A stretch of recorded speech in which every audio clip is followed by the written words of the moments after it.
kita sering menahan-nahan pipis. Nah, kemudian di sini yang seperti Ibu bilang, ini fungsi dari nefron tadi ya. Nah, nefron ini kalau kita buka dia atau kita lihat dia lebih dalam lagi, nah di sini struktur nefron. Nah, nefron ini ada di sini glomerulus, ada kapsula Bowman, di sini ada tubulus contortus proximal, kemudian di sini ada namanya lengkung Henle. Jadi lengkung Henle ini yang bentuknya seperti pipa atau saluran. Dia ada yang menurun ya. Dia tebal ya, yang menurun ini lebih tebal. Kemudian ketika dia ke bawah lagi lebih tipis ya sampai ke sini. Nah, yang penaikan ini juga masih lengkung Henle, tapi lengkung Henle yang arah naik ya, tapi dia menuju ke tubulus contortus distal ya. Kemudian di sini ada tubulus pengumpul. Nah, bagaimana proses terbentuknya urin? Nah, seperti yang Ibu katakan tadi, proses pembentukan urin itu ada 3 tahap ya. Yang pertama ada tahap filtrasi atau penyaringan. Yang kedua ada tahap reabsorpsi atau penyerapan kembali. Yang ketiga ada namanya proses augmentasi atau pengumpulan. Nah, kita bahas satu-satu. Yang pertama adalah tahap filtrasi. Jadi proses filtrasi itu terjadi di glomerulus dan juga di kapsula Bowman. Jadi ketika darah masuk ke glomerulus ya, ini kan arteri ya. Nah, arteri yang ada di arteri yang membawa darah. Nah, ketika darah masuk ke glomerulus, maka tekanan darah menjadi tinggi. Ya, tekanan darah menjadi tinggi, kemudian mendorong air dan komponen-komponen yang tidak dapat larut melewati pori-pori kapiler glomerulus, kemudian menuju membran dasar dan melewati lempeng filtrasi, lalu masuk dia ke dalam kapsula Bowman ini. Ya, masuk dia ke dalam kapsula Bowman.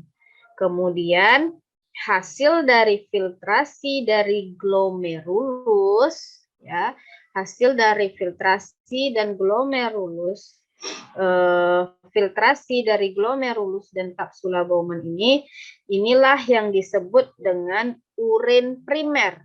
Nah, apa saja, jadi ini sudah dinamakan urin, tapi urin primer. Kenapa dikatakan urin primer? Di mana di sini masih terdapat zat-zat yang dibutuhkan oleh tubuh. Di sini ada kandungannya, ada air, kemudian ada glukosa, kemudian ada asam amino, ada urea, dan ion-ion organik. Ya, jadi pada tahap filtrasi ini yang tidak boleh atau yang sudah selesai di filtrasi atau disaring itu adalah tidak ada lagi kandungan protein di sini. Jadi pada kasus kelainan penyakit urinnya mengandung protein atau penyakitnya dinamakan albumaria, itu rusaknya di sini ya. Artinya rusaknya di glomerulus ataupun di kapsula Bowman, sehingga senyawa protein lewat atau lolos ya. Jadi protein itu tidak boleh terkandung di dalam urin. Jadi seharusnya di dalam proses filtrasi ini tidak ada lagi kandungan protein. Jadi kandungan yang ada di dalam urin primer ini adalah air, glukosa, asam amino, urea, dan juga ion-ion organik. Ya, itu dia urin primer, terjadinya di glomerulus dan juga kapsula Bowman. Nah, kemudian setelah itu kita masuk ke proses yang kedua, yaitu proses reabsorpsi atau penyerapan kembali. Ya, jadi proses reabsorpsi ini atau penyerapan kembali terjadi di tubulus contortus proximal. Ini dia ya, tubulus contortus proximal, kemudian lengkung Henle, ini, dan kemudian sebagian juga terjadi di contortus distal. Nah, apa saja zat-zat yang direabsorpsi tadi? Nah, tadi kan di urin primer itu dia mengandung air, glukosa, asam amino, urea dan ion organik. Jadi yang direabsorpsi itu adalah glukosa, asam amino, ion-ion, ya, ion-ion itu berupa contohnya seperti Na+, K+, ada Ca2+, ada Cl-, ada HCO3, ada HBO42-, dan juga ada sebagian urea. Nah, bagaimana reabsorpsi itu bisa terjadi? Itu karena adanya proses transport aktif maupun transport pasif di dalam sini. Nah, tentunya itu tidak akan Ibu jelaskan karena itu kalian sudah belajar bagaimana mekanisme transport aktif dan transport pasif itu pada materi sel ya kalau tidak salah. Nah, kemudian prosesnya itu terjadi, jadi urin primer tadi masuk dari glomerulus ke tubulus contortus proximal ya. Dari glomerulus masuk ke tubulus contortus proximal ya. Jadi urin primer ini dia sifatnya hipotonis dibandingkan dengan plasma darah ya, sehingga terjadilah masuk dia ke dalam tubulus contortus proximal tadi karena urin primer yang dikandung ini dia sifatnya hipotonis ya, sehingga terjadilah atau masuknya urin primer tadi ke contortus proximal ya. Kemudian di sini terjadilah reabsorpsi glukosa,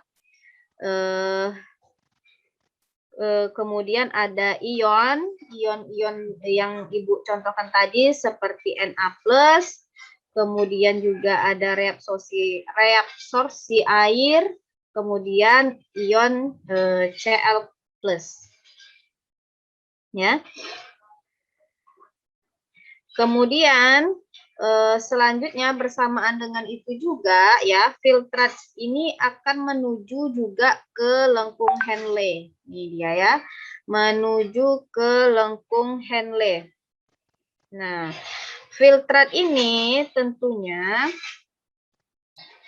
telah berkurang volumenya ya, karena dia tadi kan sudah direabsorpsi tadi ya oleh tubulus contortus proximal, kemudian juga melewati lengkung Henle di sini.